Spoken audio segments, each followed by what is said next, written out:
Good evening guys. हम कल जो कर रहे थे उसी टॉपिक को कंटिन्यू कर रहे हैं। Important questions. इम्पोर्टेंट जो क्वेश्चंस है उसके अंदर जो है क्लाइमेटोलॉजी जो है हमारा अभी टॉपिक चल रहा है।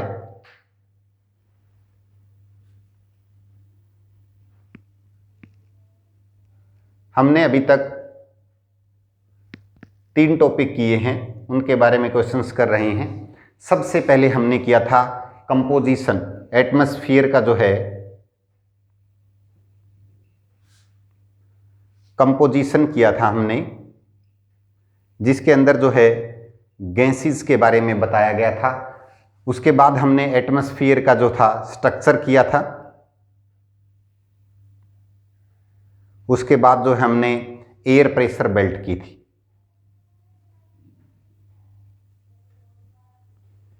इसके अंदर जो थे 3 लेसन हमने, एक लेसन के अंदर जो कल है ऑब्जेक्टिव टाइप क्वेश्चंस किए थे। एटमॉस्फेरिक कंपोजिशन जो है कंपोजिशन के अंदर हमने देखा कि कौन सी जो गैस है वो सर्वाधिक है। तो हमने देखा कि जो सबसे ज़्यादा गैस है वो 78.08% जो है वो नाइट्रोजन है और 20.95% जो है वो ऑक्सीजन है, 0.93 जो है वो आर्गन है और जो उसके बाद CO2 की जो उपस्थिति है वो 0.036% है। हमने स्ट्रक्चर के अंदर जो है वो 5 मंडल किए थे, कुछ विद्वानों ने 4 भी कहा है। ट्रोपोस्फियर, स्ट्रेटोस्फियर, मेसोस्फियर, आइनोस्फियर और एक्सोस्फियर। हमने एक इंपॉर्टेंट कल क्वेश्चन भी किया था कि ओजोन मंडल के अंदर जो है वो 15 से 50 तक जो है वो सबसे ज़्यादा जो है क्या है ओजोन गैस पाई जाती है, जो स्ट्रेटोस्फियर में पाई जाती है। उसके अंदर भी हम आइनोस्फियर में हमने जब पढ़ा था तो 15 to 35 का क्वेश्चन किया था, जो इम्पोर्टेंट है। उसके बाद जो है हमने एयर प्लेट्स जो करेंगे, एयर प्रेशर की कौन कौन सी है, 7 पेटियां पड़ी थी, 2 जो टेम्परेचर बेस्ड है, 2 स्पीड बेस्ड है। तो अब हम आज का क्वेश्चन करते हैं। सबसे पहला हमारा क्वेश्चन है कि इक्वेटर पर जो है दोपहर को जो है सूर्य की ऊंचाई कितने डिग्री से कम नहीं होती। इक्वेटर पर जो है दोपहर के समय कितने डिग्री से कम जो है सन की ऊंचाई नहीं होती। तो आपको बताना है नून के टाइम जो है इक्वेटर पर कितने डिग्री जो है सन से कम नहीं होता। ऑप्शन है हमारे 30 degree, 90 degree, 23.5 degree and 66.5 degree. तो हमारा राइट आंसर है यहाँ 66.5 डिग्री जो है कि दोपहर को जो है इक्वेटर पर सन जो है 66.5 डिग्री से जो है वो कम नहीं होता। ये हमारा फर्स्ट क्वेश्चन है आज का। जो इम्पोर्टेंट क्वेश्चन है हमारा एटमॉस्फेयर कंपोजिशन, स्ट्रक्चर और एयर प्रेशर बेल्ट्स के जो है हम ऑब्जेक्टिव टाइप क्वेश्चंस कर रहे हैं। उस सीरीज में हमने ये भी किया था कि जो सन है वो दूर है अर्थ से, जबकि मून जो है वो पास है। जो सन है उसके लाइट को 8.16.6 जो है मिनट्स लगते हैं और 1.3 सेकेंड जो है वो मून के लगते हैं। मून जो है पास है हमारे। और हमने एक कल बात भी की थी कि जो आयन मंडल है स्ट्रेटोस्फियर में, उसके अंदर इलेक्ट्रिक एटम्स पाए जाते हैं। इलेक्ट्रिक एटम्स में क्या है, रेडियो वेव के रिफ्लेक्ट करने से जो है एटम के बेस पर जो है डी, ई और एफ जो है वो परत बनती है। ये काफ़ी इंपॉर्टेंट है जो हमें आनी चाहिए। वाटर वेपर्स की अगर बात करते हैं हम, वाटर वेपर्स जो है कभी भी 0% से यानी 0% या उससे कम उससे नहीं होते, हमेशा जो है इससे ज़्यादा ही होते हैं। तो ये आपको इंपॉर्टेंट बातें याद रखनी है। सेकंड क्वेश्चन है हमारा, तापीय इक्वेटर लाइन जो है वो कहाँ पाई जाती है, थर्मल इक्वेटर लाइन।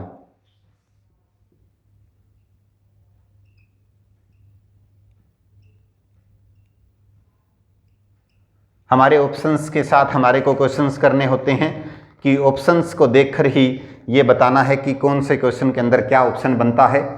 हमारे ऑप्शंस है, सबसे पहला है इक्वेटर, फिर जो है वो है साउथ टू इक्वेटर, थर्ड है नॉर्थ टू इक्वेटर और फोर्थ है ट्रॉपिक ऑफ कैंसर। तापीय इक्वेटर लाइन कहाँ पाई जाती है, तो हमें पता है कि इसका आंसर है नॉर्थ टू इक्वेटर। इक्वेटर के जो है नॉर्थ के अंदर जो है हमारे इक्वेटर, हम देखते हैं कि ये अगर अर्थ को हम दो भागों में बांटते हैं, नॉर्दर्न हेमिस्फीयर और साउदर्न हेमिस्फीयर, तो इक्वेटर के जो इस भाग में है, यहाँ पर जो हम बात करें थर्मल इक्वेटर लाइन जो है वो यहाँ पाई जाती है। नेक्स्ट हमारा क्वेश्चन है,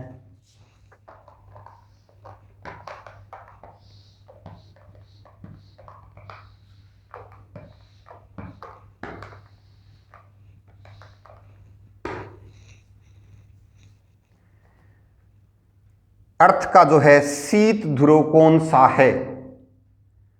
कोल्ड पोल ऑफ द अर्थ।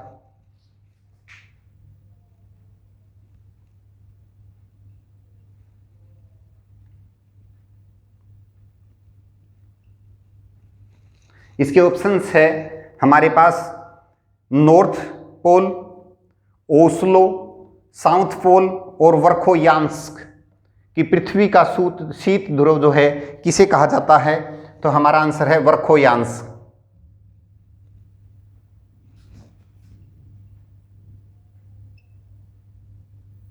वर्खोयांस्क है हमारा राइट आंसर है इस क्वेश्चन का।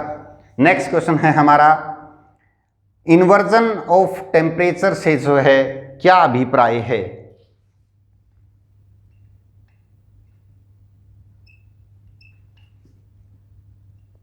एक हमने पढ़ा था नॉर्मल लैप्स रेट, बहुत ज़रूरी है ये ट्रोपोस्फियर में जो पाई जाती है। हमने पढ़ा था नॉर्मल लैप्स रेट, इसके अंदर क्या होता है 165 मीटर पर जो है 1 डिग्री सेल्सियस टेम्परेचर जो है वो कम हो जाता है, 6.4 डिग्री या 6.5 डिग्री सेल्सियस जो है 1 किलोमीटर पे जो है टेम्परेचर डिक्रीज हो जाता है। ये जो है नॉर्मल लैप्स रेट है। हम इसके कंपोजिट जो कंप्लीटली है अपोजिट बात कर रहे हैं कि इन्वर्जन ऑफ टेम्परेचर, तापमान का जो व्युत्क्रम, यानी कि ऊंचाई पर जो है सौर मंडल के अंदर तापमान के घटने की बजाय जो बढ़ता है उसे कहा जाता है तापमान का व्युत्क्रमण। किस कारण से होता है? ऑप्शंस है हमारे, हाइट के साथ टेम्परेचर में कमी, हाइट्स के साथ टेम्परेचर में वृद्धि, इक्वल टेम्परेचर, और लैटिट्यूड के वृद्धि के साथ तापमान में कमी। तो हमारा आंसर क्लियर है कि टेम्परेचर जो है इंक्रीज है और हाइट के अनुसार जो है टेम्परेचर जो है इसमें घटने की बजाय बढ़ जाता है। इसी कारण से इसको इन्वर्जन ऑफ टेम्परेचर कहा जाता है। ये जो मौसम से संबंधित जितनी भी घटनाएं हैं ये हमें पता है कि सबसे ज़्यादा जो है ट्रोपोस्फियर में ही घटित होती है। ट्रोपोस्फियर जो है मौसमी परिवर्तन की छड़ जो है वो भी का छत कहा जाता है इसे। नेक्स्ट क्वेश्चन है, इक्वेटोरियल रीजन में जो है एनुअल जो है वो तापांतर कितने से अधिक नहीं होता? इक्वेटोरियल रीजन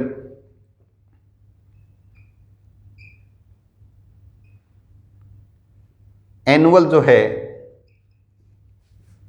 एनुअल जो है कितने डिग्री से जो है अधिक नहीं होता? तो हमें पता है कि 2 से 3 डिग्री आंसर है। ऑप्शंस में देखते हैं क्या है।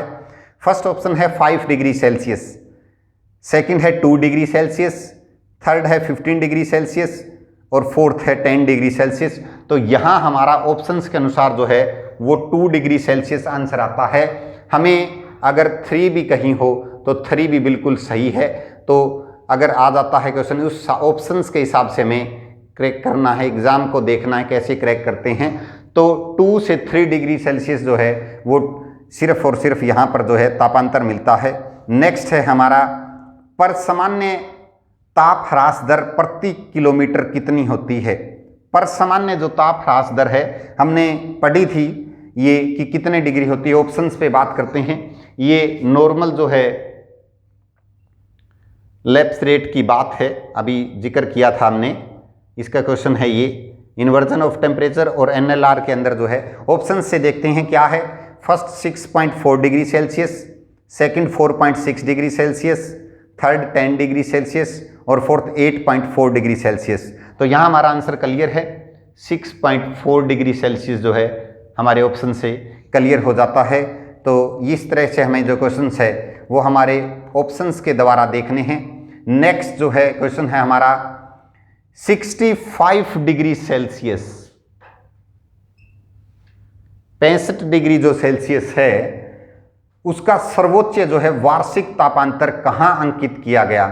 एनुअल जो था, एनुअल इसके अंदर जो डिफरेंस था किस जगह पर जो है नोट किया गया, ये हमारा क्वेश्चन है। ऑप्शन के साथ देखते हैं हम। फर्स्ट है लंदन, तो लंदन बिल्कुल नहीं, हमें पता है लंदन में इतना डिफरेंस नहीं है। सेकंड है लाहौर, लाहौर पाकिस्तान के अंदर एक स्थान है, हमें पता है कि पाकिस्तान का जो जैकोबाबाद प्लेस है वो अल अजीजिया के बाद जो है सबसे ज़्यादा गर्म स्थानों वाले में आता है इसका नंबर, लेकिन लाहौर का नाम नहीं है।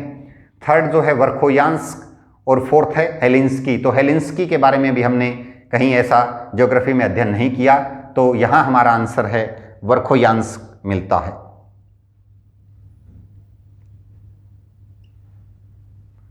सिक्सटी 65 डिग्री जो है यहाँ का डिफरेंस है और ये वर्खोयांस्क स्थान है जिसको अभी पहले क्वेश्चन भी आया था कि जो है कोल्ड पोल जो है अर्थ का कौन सा शीत ध्रुव है, शीत ध्रुव के नाम से क्वेश्चन था, उसका आंसर भी यही था। नेक्स्ट है विंड की ओरिजिन का जो है वो डायरेक्ट जो है वो क्या केस है, विंड का ओरिजिन जो होता है।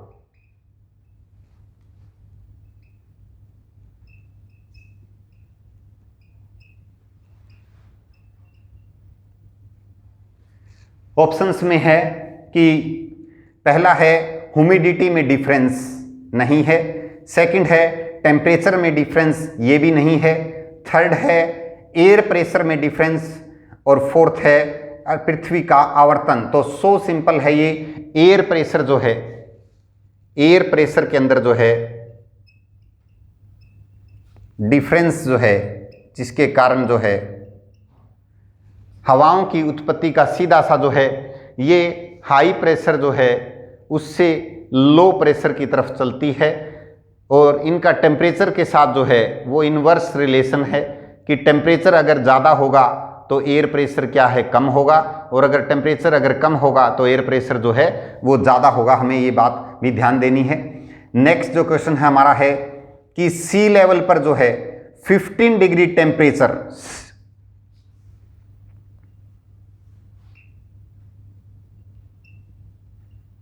सी लेवल है 15 डिग्री टेम्परेचर है और 45 जो है डिग्री लैटिट्यूड जो है,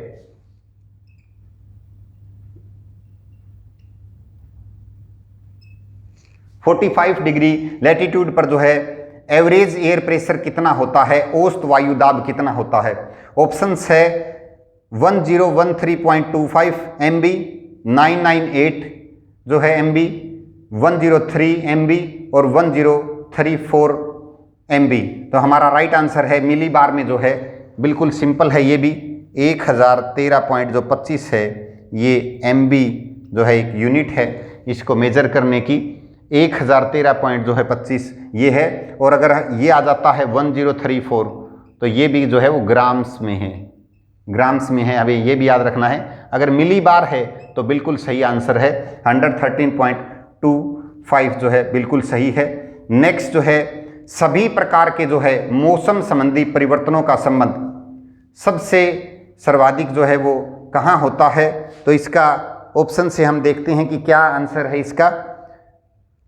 सभी प्रकार के जो मौसम संबंधी परिवर्तन है, फर्स्ट ऑप्शन है साइक्लोनिक जो है एक्शन जो है चक्रवातीय क्रिया, सेकंड है टेम्परेचर चेंज, थर्ड जो है ह्यूमिडिटी चेंज और फोर्थ है एयर प्रेशर चेंज। तो जो वेदर का चेंज का फिनोमिना है, वेदर चेंज का फिनोमिना जो है उसके अंदर हमें पता है कि मौसम जो है उसके बदलने का सबसे हमारा ऑप्शन जो क्लियर है यहाँ पर वो है ह्यूमिडिटी के चेंज होने से।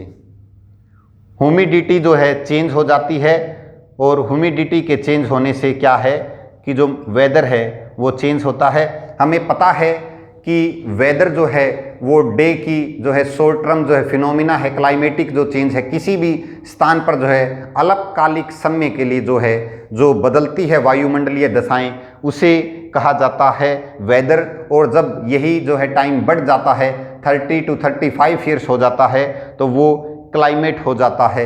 लंबे समय के लिए जो है वो क्लाइमेट का स्थान इसमें कहा गया। यही डिफरेंस है, सिर्फ वेदर और अगर क्लाइमेट में मेन डिफरेंस है दैट इज टाइम। ये हमें याद रखना है कि क्लाइमेट और वेदर के अंदर सबसे ज़्यादा बड़ा डिफरेंस क्या है। तो स्टूडेंट्स हमने इससे रिलेटेड जो है वो क्वेश्चंस किए हैं। इसी तरह से जो हम है ऑब्जेक्टिव टाइप सीरीज जो है वो करते रहेंगे। देखिए हमने जो नेक्स्ट जो क्लाइमेटोलॉजी जो करनी है, हमने क्या क्या करना है, हमने स्टार्ट किया था जो स्टार्ट के अंदर जियोमॉर्फोलॉजी, ये हमने आज जो है क्लाइमेटोलॉजी के क्वेश्चन किए हैं और हमने क्लाइमेटोलॉजी के 3 लेसन किए थे एनसीईआरटी के जो है 11th क्लास के जो है एनसीईआरटी के क्वेश्चन से हमारी जो क्लाइमेटोलॉजी में आते हैं। हमने स्टार्ट की थी जियोमॉर्फोलॉजी, उसके बाद हमने मैप्स वर्क जो है मैप वर्क किया था, एशिया के बारे में हमने काम किया था, यहाँ पर हरियाणा के बारे में हमने काम किया था, और नेक्स्ट सीरीज में भी हम जो है इंडिया के बारे में भी और जो इससे अलग जो वर्ल्ड के बारे में, ओशियंस के बारे में, कॉन्टिनेंट्स के बारे में भी जिक्र करेंगे। एनसीईआरटी की जो हमारी सीरीज चल ही रही है +1 की जियोमॉर्फोलॉजी मैप ऑफ वर्क, हमने जो लाइव क्लासेस हैं, आपने अगर नोटिफिकेशन पे ऑल अगर कर रखा है तो हमारी लाइव जो है क्लास की नोटिफिकेशन आप तक आ जाएगी, जिसके अंदर नेट जेआरएफ की क्लासेस जो है हमने स्टार्ट की हुई, आपका नोटिफिकेशन आ जाएगा, दिस टाइम लाइव क्लास होगी। स्टूडेंट्स बहुत अच्छा लग रहा है आपके साथ जो है इस तरह का, मुझे पता चला रहा है कि ऐसे ऐसे आप सहयोग करें, वीडियोज़ को लगातार देख रहे हैं। मुझे उम्मीद भी नहीं थी कि इतना जल्दी जो है इतने सब्सक्राइब हो जाएंगे, तो आपका दिल से धन्यवाद करना चाहूँगा कि एक टीचर को आप ऐसे सपोर्ट कर रहे हैं। आपका ज्योग्राफी खुद का सब्जेक्ट है, फिर जो बहुत ज़्यादा इंपॉर्टेंट है, हमने पढ़ा था ज्योग्राफी जो है वो प्लेस टू स्पेस के बारे में हमें बताता है। तो आप लगातार ऐसे ही अपना जो स्नेह है मेंटेन रखिए। धन्यवाद स्टूडेंट्स।